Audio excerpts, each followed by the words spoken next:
혹시 여러분 서사갈래의 개념이 뭐였죠? 좋아, 소설의 개념이 뭐였지? 작가가 현실에 있음직한 일을 허구적으로 꾸며낸 이야기. 이야기를 전달하는 문학이 서사 문학이란 말이에요. 자, 그럼 극갈래. 극갈래는 이야기를 전달하는 문학이 아닙니까? 소설의 3요소가 주제 구성 문체예요. 소설의 구성의 3요소가 뭐였죠?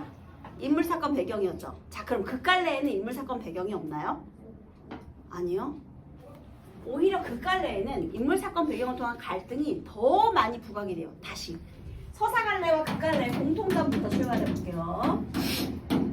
서사갈래가 소설이고 극갈래. 자, 서사갈래와 극갈래의 공통점은요, 둘 다 이야기 문학이라는 거예요.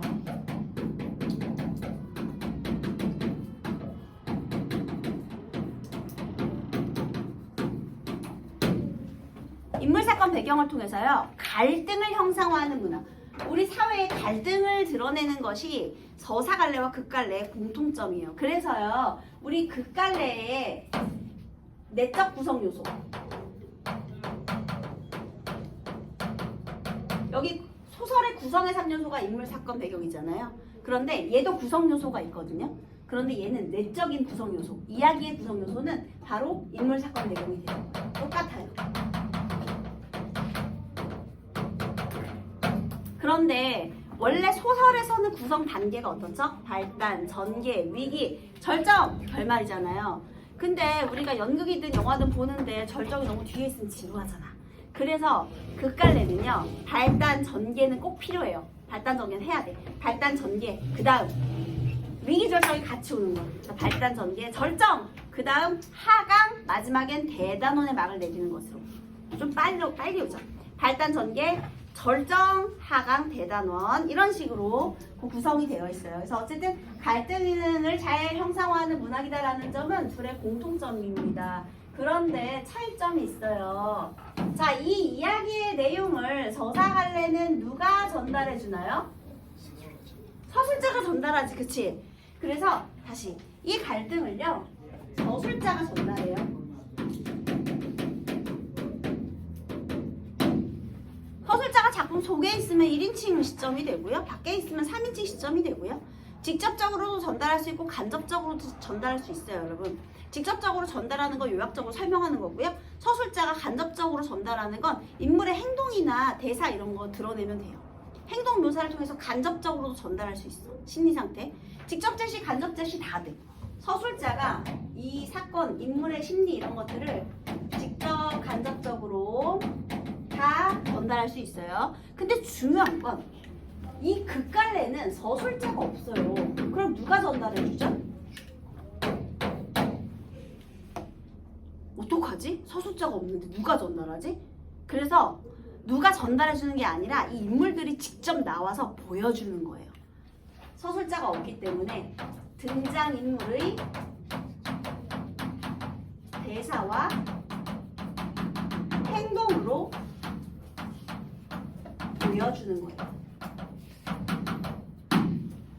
그래서 현재화된 인생 표현, 현재 진행형의 문학이라고 불러주는 겁니다.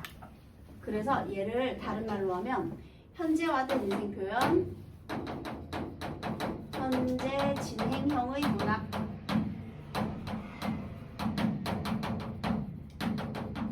문학이라고 불러줍니다.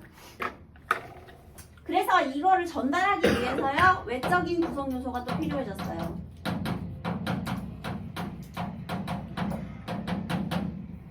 해설, 대사, 지시문. 지시문은 무대 지시문이 있고, 그 다음에 인물 행동 표정 이런 거 전달하는 행동 지시문이 있어요. 자, 그런데요, 얘는 희곡은 그래요. 그런데 시나리오는 여기에 뭐가 하나 더 붙어? 장면 번호가 하나 더 붙어. 씬 넘버. 장면 번호가 하나 더 붙어. 근데 동수가 지금 시나리오거든요. 학교에서 다 봤죠? 그치? 그래서 요거 장면 번호가 하나 더 추가되겠다. 이거 시나리오라서. 시나리오 말고 희곡은 여기까지인데 이렇게. 해설은 맨 처음에 나오는 거 있죠? 시대적 배경, 그 다음에 공간적 배경, 인물, 때, 뭐 특징 뭐 이런 것들 막 정리해 놓은 거. 대사는 인물들의 대사인데요. 이 대사는요, 독백, 대화, 방백 이렇게 제시되어 있어요. 대화는 둘이 하는 거고요. 독백은 혼자 하는 거예요. 상대가 없고 혼자 하는 거야. 그럼 방백은 뭐냐? 상대가 있는데 하는 혼잣말이요. 얘가 여기 앞에 있는데 내가 여기서 혼잣말 한다면 얘가 안 들리겠니? 들려. 근데 안 들리는 걸로 약속하고 누구에게만 들리게 하는 거야? 관객에게만. 자, 그럼 다시 방백이 왜 필요할까요? 얘는 자기 내면 심리 이야기하려고 독백이 필요하겠죠. 왜냐면 서술자가 설명을 해줄 수 없으니까. 과장에서 내 내면 심리를 이야기해야 관객들이 알 거 아니야. 그런데 방백은요, 얘랑 대화하는 와중에 관객이 알아야 하는 어떤 정보가 있는 거야. 그러면 이렇게 돌려가지고 얘네 안 들리는 척하고 내가 막 혼잣말을 해. 그거는 사실 이 관객들에게 정보를 주기 위함이에요. 이게 다 왜? 뭐 때문에 그런 거야? 뭐가 없어서? 서술자가 없기 때문에 이런 것들이 필요한 거죠. 관객한테 주는 정보 같은 것들. 자, 그래서 이게 이제 외적 구성 요소가 됐고요. 자, 그 다음에요. 어쨌든 갈등이 중요하고 현재화된 표현이고요. 인물의 대사와 행동을 통해서 사건을 보여주는 건데요. 이 극갈래는 또 희곡과 시나리오로 또 나눠져 있어요. 희곡은 연극의 대본이고요. 그 다음에 시나리오는 영화나 드라마의 대본이에요.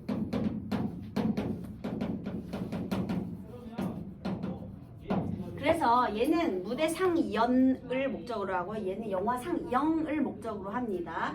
그런데 희곡과 시나리오 중에서요, 얘하고 얘 중에 어떤 게 더 제약이 큰 갈래일까요? 희곡이죠. 희곡은 제약이 굉장히 많아요.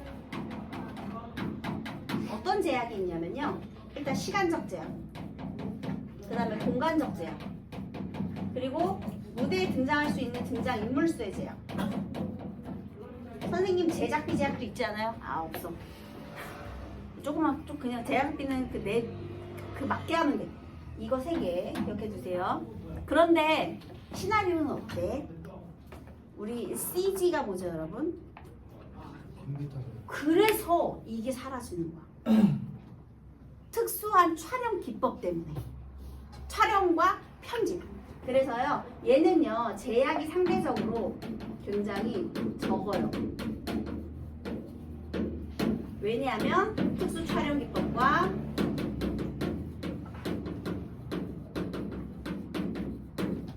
또 편집이 가능하기 때문에. 그래서 얘는요, 한번 공연하고 나면 끝이지만 얘는 또 계속 남죠. 여러분 SNS에 뭐 올릴 때 조심하세요. 그게 평생의 흑역사가 될 수 있으니 조심하시기 바라겠습니다. 자, 그래서요, 이런 촬영 기법과 관련된 용어들 이런 게 또 중요하고요. 자, 그 다음에 촬영을 해야 되잖아요. 그래서 뭐가 필요하냐? 바로 이 씬이 필요한 거예요. 다시 희곡의 구성 단위는요, 장과 막이에요. 기본적으로 장이에요. 막은 좀 더 큰 단위. 장과 막인데 그 중에서 굳이 하나만 꼽자면 장이에요, 장. 그래서 대담원에 막을 내린다고 하잖아, 우리가. 대담원에 장을 내린다고 안 하고 막을 내린다고 하지. 막은 커튼이 내려가야 돼. 몇 개 없어. 뭐 1장, 2장, 3장 이 정도? 그런데 장은 인물이 한번 무대에서 빠지고 나가고 할 때마다 그때 장이 되는 거예요. 인물이 교체될 때마다, 배경이 교체될 때마다. 자, 그런데 시나리오에서의 구성 단위는 뭐냐면 바로 장면이에요.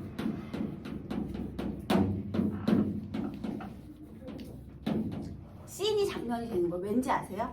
내가 만약에 밤에 뭔가를 찍을 거야. 그럼 낮에 밤 걸 찍을 순 없잖아. 장면을 몰아 찍어야겠죠.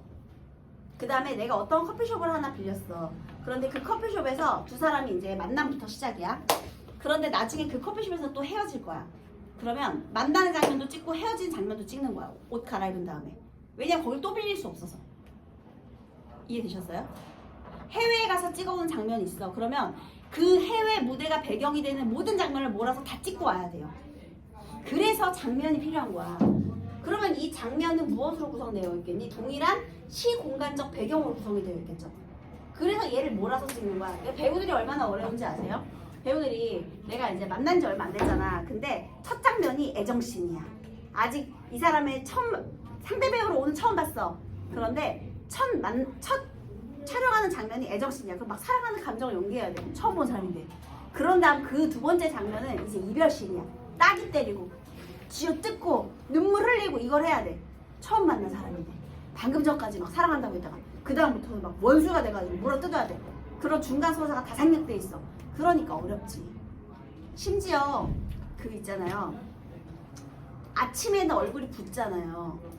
사람이라는 것이 아침에 얼굴이 붓거든요. 근데 배우들이 촬영을 할 때 카메라에 얼굴이 조금만 부어도 그게 티가 많이 난대요. 근데 예를 들면 이런 거야. 내가 같은 날이라는 컨셉이야. 그런데 내가 오늘 밤에 라면을 먹으면 내일 아침에 이어서 찍을 건데 그럼 얼굴이 달라져 있대. 그래서 얼굴이 붓지 않기 위해서 식사도 못하고 막 그런대.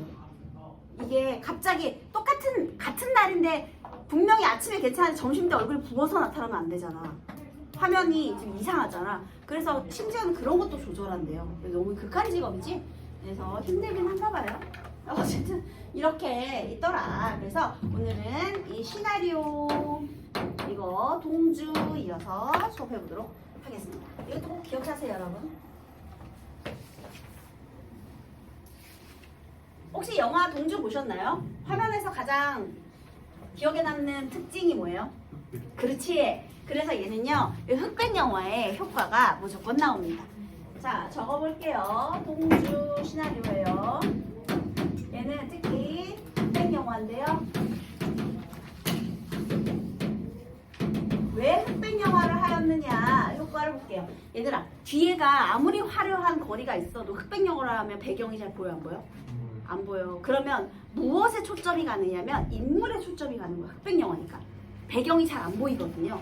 그래서 일단 기본적으로 무조건 인물에 집중이 된다. 첫 번째, 인물의 표정에 집중. 그러니까 배경 대신 인물에 좀 더 집중하게 되는 거예요. 그러면 얘들아, 인물의 표정에 집중을 하면 어떤 효과가 있겠니? 당연히 일단 표정에 집중하면 대화하는 느낌이 들고요.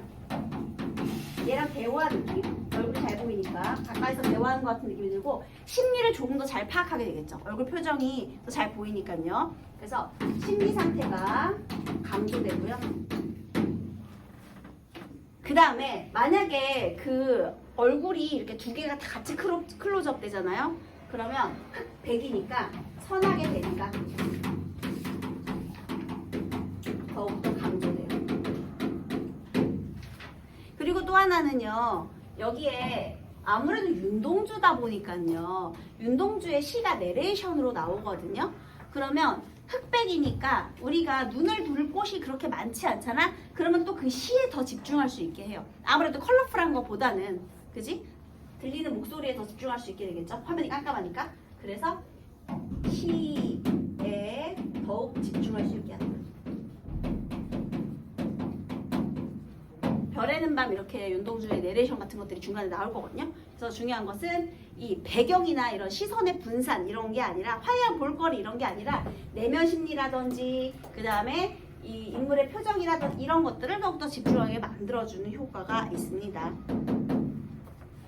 자, 얘는요, 앞부분의 줄거리 플러스 크게 5개로 나눌 거예요. 그래서 맨 처음에는요, 동주와 몽규는 1943년 일본에서 독립운동을 한 혐의로 체포되어 조사를 받는다. 처음은요, 이 앞부분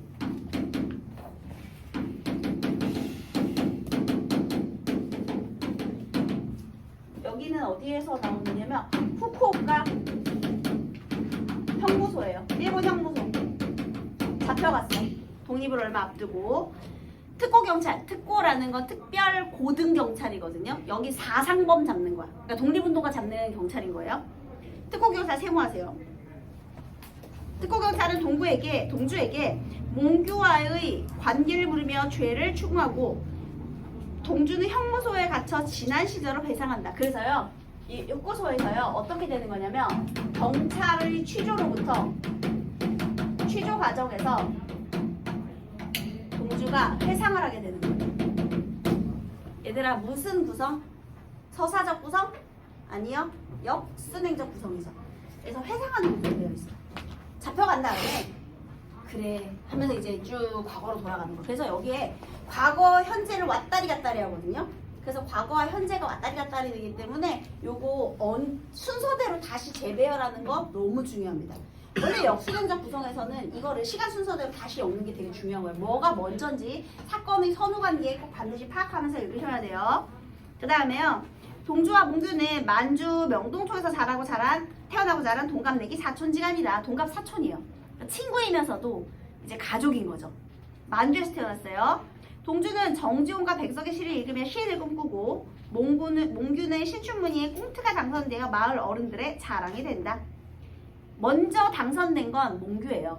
여기는 시를 꿈꾼 거고 몽규는 당선이 된 거고 이념과 정치에 관심이 많은 몽규는 중국에 있는 독립운동 단체를 찾아가지고 와우 행동력 장난 아니죠. 거기다가 행동력 이렇게 적으세요. 일본 경찰의 감시 대상이 되어 고향에 돌아온다. 동주는 몽규에게 연희전문학교로 진학할 것을 제안하며 함께 경성으로 유학을 떠난다. 경성이 어디예요? 서울입니다. 몽규는 동주, 처중 얘들아 몽규, 동규, 처중 셋 다 동창이에요. 셋이 친구고요. 여진은 여자고요. 얘가 우리 동주 짝사랑이에요. 그래서 어쨌든 뜻을 모아 문예지를 만들려고 한다. 이렇게 되겠습니다.